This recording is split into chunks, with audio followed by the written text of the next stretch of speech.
আসসালামু আলাইকুম ওয়া রাহমাতুল্লাহ।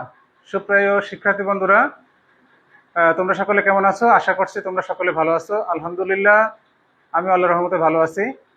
তো তোমরা যারা গতকালকে আমার এই নতুন পেজের নতুন ক্লাসটি দেখেছিলে তাদেরকে আন্তরিক ধন্যবাদ জানাচ্ছি আমার এই ক্লাসের এবং এই পেজের সাথে থাকার জন্য।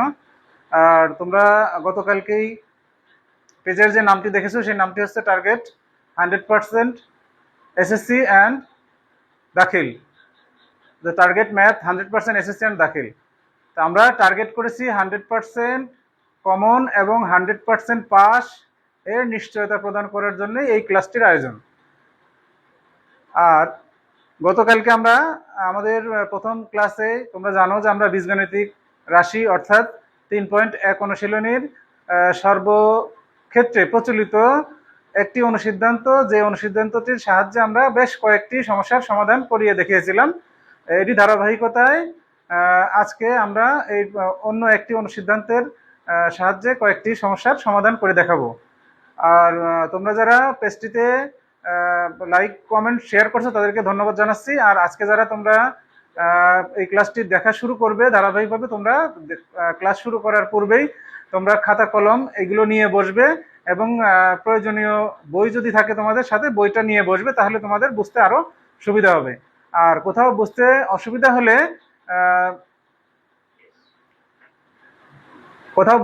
হলে তোমরা অবশ্যই কমেন্টস করে জানাবে এবং তোমরা এই পেজটিকে ফলো দিয়ে রাখবে এবং যতটা পারবে তোমাদের বন্ধু বান্ধব আত্মীয় স্বজনদের মাঝে শেয়ার করে দেখাবে। তো আমরা আজকে চলে যাচ্ছি আমাদের মূল ক্লাসে।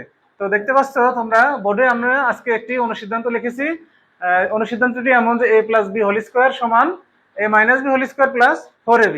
এটা তোমাদেরকে সর্বপ্রথম মুখস্থ রাখতে হবে যে a+b² যদি এরকম থাকে তাহলে সেক্ষেত্রে আমরা এর অনুসিদ্ধান্তটি মনে রাখবো এইভাবে যে বাম পাশে আমাদের যেটা থাকবে বাম পাশের সেইটার অনুরূপী আমরা লিখবো, কিন্তু বাম পাশে যে চিহ্ন দেওয়া থাকবে ডান পাশে সেই চিহ্নের বিপরীত চিহ্ন হবে।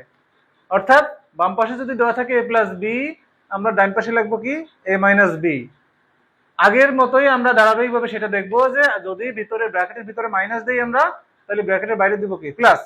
আর এই হোল স্কোয়ারের অনুসিদ্ধান্তে আমাদেরকে মনে রাখতে হবে যে সবসময় এটা 4 হবে। তোমরা গতকালকে যে অনুসিদ্ধান্তটি দেখেছিলে সেই অনুসিদ্ধান্তটি ছিল 2 এর। সেক্ষেত্রে আমরা কি পেয়েছিলাম যে a+b² - 2ab। এখানে খেয়াল করে রাখতে হবে যে আমরা এটা পেয়েছিলাম কি আলাদা আলাদা স্কোয়ার, অর্থাৎ এর উপরে স্কোয়ার এবং বির উপরে স্কোয়ার। এই কারণে এই অনুসিদ্ধান্তটি তোমরা মনে রাখবা যে যেহেতু যদি হোল স্কোয়ার না থাকে সেই ক্ষেত্রে মাইনাস এ বির সাথে হবে 2 অথবা প্লাস এ বির সাথে হবে 2। আর যখন আমরা হোল স্কোয়ার পাবো অর্থাৎ a+b² পাবো, সেক্ষেত্রে আমাদের এ বির সাথে হবে 4। একটু কৌশল করে তোমরা মনে রাখবে, আশা করি কয়েকটা সমস্যার সমাধান দেখলেই তোমরা বিষয়টি আয়ত্ত করতে পারবে। তো আমরা এই ধরনের অনুসিদ্ধান্ত যদি এমনটি না থাকে, যদি এরকম থাকে যে x+y², তাহলে এটার কেমন হবে? আমরা আগেই যেটা বলেছি সেটা হলো যদি বাম পাশে যে রাশিটি থাকবে ডান পাশে অনুরূপ রাশি আমরা লিখবো, শুধু চিহ্ন বদলায়। তাহলে বাম পাশে ছিল কি x+y, আমরা বাম পাশে যে কি লিখবো x-y। এখানেও হোল স্কোয়ার, এই পাশেও হোল স্কোয়ার। এরপরে আমরা কি লিখবো যে মাইনাসের বিপরীত যে চিহ্ন সেটা আমরা দেব প্লাস। আর এই হোল স্কোয়ারের অনুসিদ্ধান্তের ক্ষেত্রে আমরা মনে রাখছি সেটা কি হবে 2 এর জায়গায় হবে 4 এবং সাথে x-y।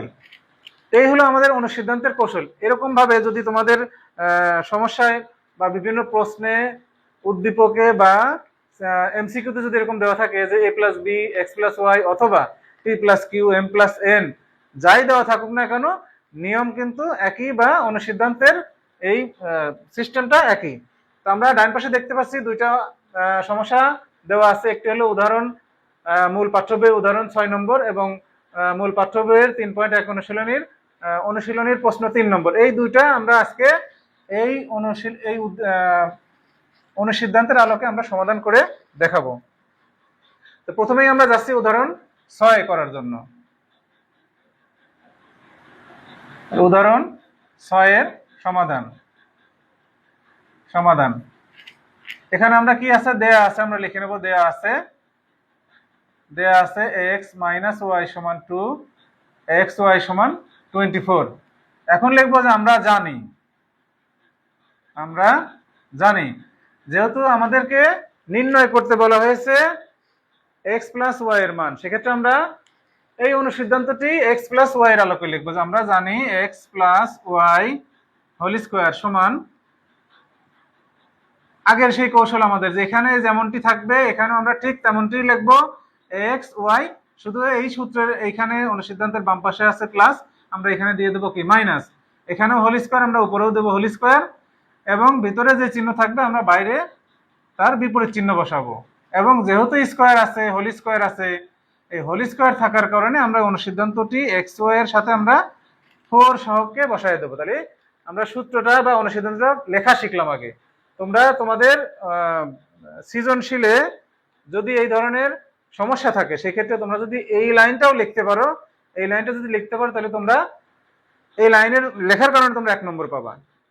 তোমরা হয়তো অনেকেই জানো না যে সৃজনশীল অঙ্ক করার ক্ষেত্রে যদি অঙ্ক ভুল যায় তোমরা হয়তো এটাই জানো যে ভুল গেলে হয়তো সবই নম্বর কাটা, 0 পাবো আমরা। আসলে এমনটি না। উত্তরপত্র মূল্যায়নের ক্ষেত্রে শিক্ষকদেরকে কিছু নির্দেশনা দেওয়া থাকে, সেক্ষেত্রে কয়েকটি ধাপ অনুসরণ করে নম্বর দেওয়া হয়। যদি 4 নম্বরের প্রশ্ন হয় তাহলে 4টা ধাপ থাকে, 4টা ধাপের শিক্ষার্থী যে কয়টি ধাপ অতিক্রম করতে পারে তাদেরকে সেই কয়টি নম্বর দেওয়া হয়।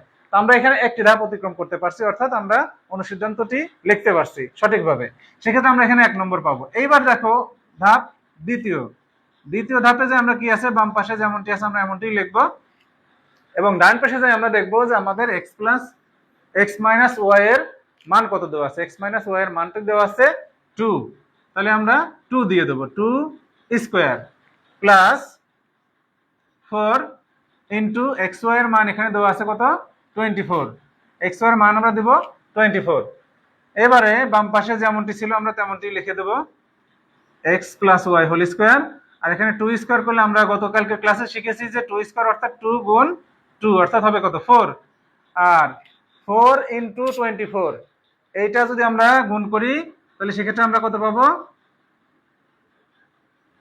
4 4 16 আর 4 2 8, 8 আর হাতে একে 9, 96। তাহলে আমরা 2 স্কোয়ার করে পেলাম কত 4, এবং 4 ইন্টু 24 করে আমরা পেয়েছি কত 96। এরপরের লাইন আমরা দেখি কি করা যায়, x plus Y whole square সমান 4 প্লাস 96, এটা যদি আমরা যোগ করি তাহলে আমরা কত পাবো 100 পাবো।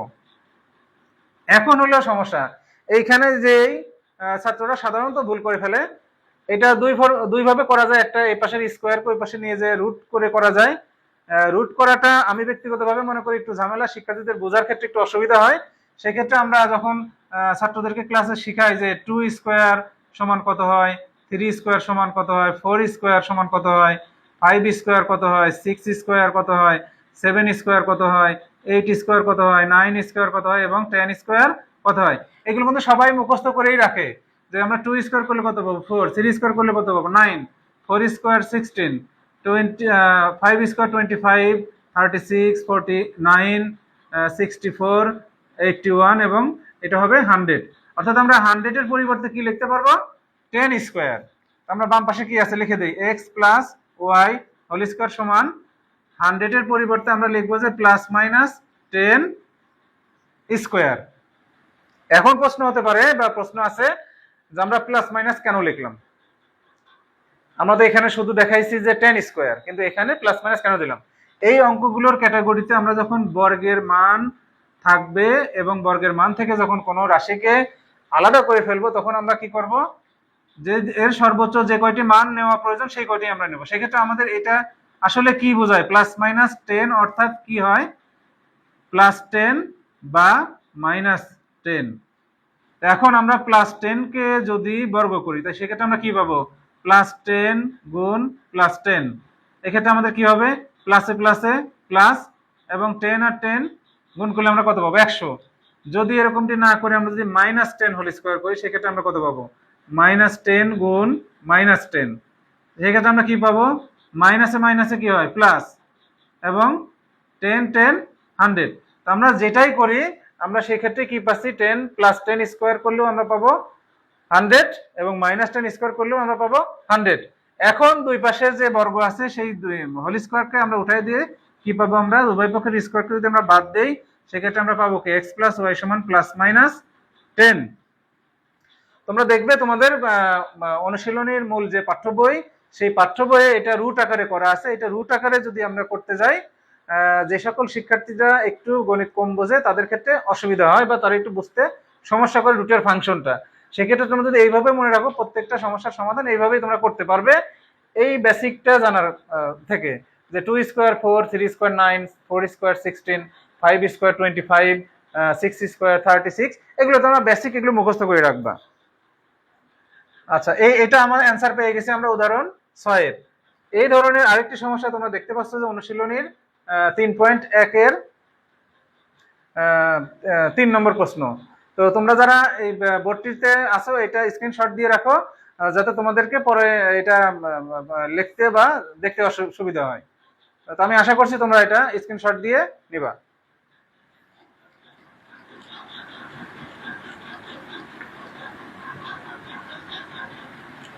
একটি কথা না বললেই নয়, এই যে তোমরা যেহেতু অনলাইন ক্লাস দেখছো, এই ক্লাস থেকে বেশি ভালো ফলাফল যদি তোমরা পেতে চাও তাহলে তোমাদেরকে কি করতে হবে, এই ক্লাসটি বারবার দেখতে হবে। বারবার দেখতে হবে, যেখানটায় বুঝবা না সেখানটায় আমাকে জানাতে হবে লাইক কমেন্টস করে, তাহলে আমি প্রয়োজনে এগুলো আবার রিপিট ক্লাস নেওয়ার জন্য চেষ্টা করব। আর যদি তোমরা বাড়িতে বেশি প্র্যাকটিস না করো তাহলে কিন্তু পারবে না, তোমাদের বারবার অনুশীলনও করতে হবে। এবার আমরা যাচ্ছি অনুশীলনীর 3 নং প্রশ্ন। অনুশীলনীর 3 নং প্রশ্নে দেওয়া আছে, সমাধান লিখে নেব আমরা। দেওয়া আছে a - b = 4, ab = 60। এখন দেখো আমাদের যে মানটি নির্ণয় করতে বলা হয়েছে সেই মানটির অনুসিদ্ধান্তই কিন্তু আমাদের উপরে লেখা আছে, যে a + b হোল স্কয়ার সমান। তো আমরা a + b হোল স্কয়ার সমান সরাসরি এখন লিখে দেবো, যে আমরা জানি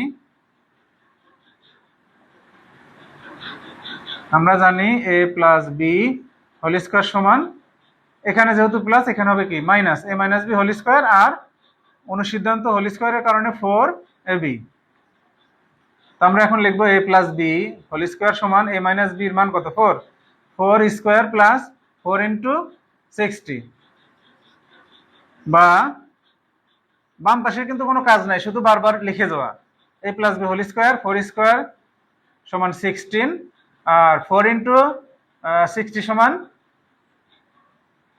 240, অর্থাৎ 240।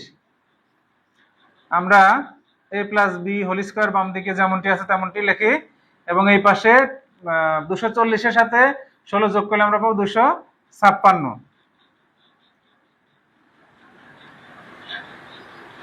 256। তো এখন আমরা আগের যে অঙ্কটি করেছিলাম সেই অঙ্কে বা সেই প্রশ্নে ছিল 100, এখন আমরা পাইছি কত, 256।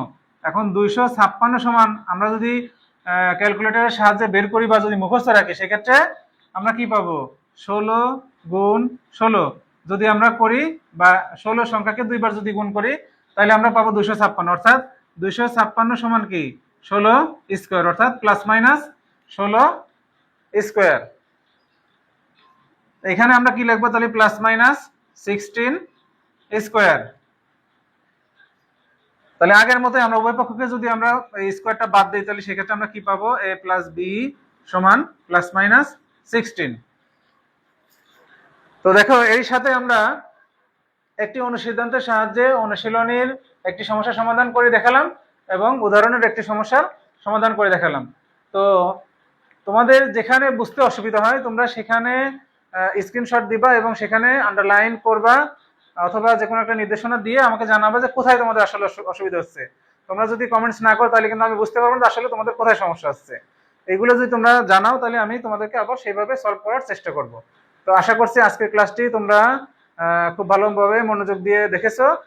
তোমরা এভাবে আমার এই ক্লাসের সাথে থাকবে এবং বেশি বেশি কমেন্টস এবং শেয়ার করে তোমাদের বন্ধু বান্ধব আরো যারা তোমাদের আত্মীয় স্বজন আছে তাদের কাছে শেয়ার করে দিবে, এবং তোমরা নিজেরা নিজেদের পড়াশোনার প্রতি যত্ন নেবে এবং তোমাদের যে ধর্মীয় অনুশাসন এটা মেনে চলার চেষ্টা করবে। আশা করি আল্লাহ পাক তোমাদেরকে রহম করবেন এবং তোমাদের জ্ঞান বুদ্ধি মেধা এগুলো উত্তরোত্তর বৃদ্ধি পাবে। তো ধন্যবাদ সকলকে আজকের এই ক্লাসের জন্য। আসসালামু আলাইকুম।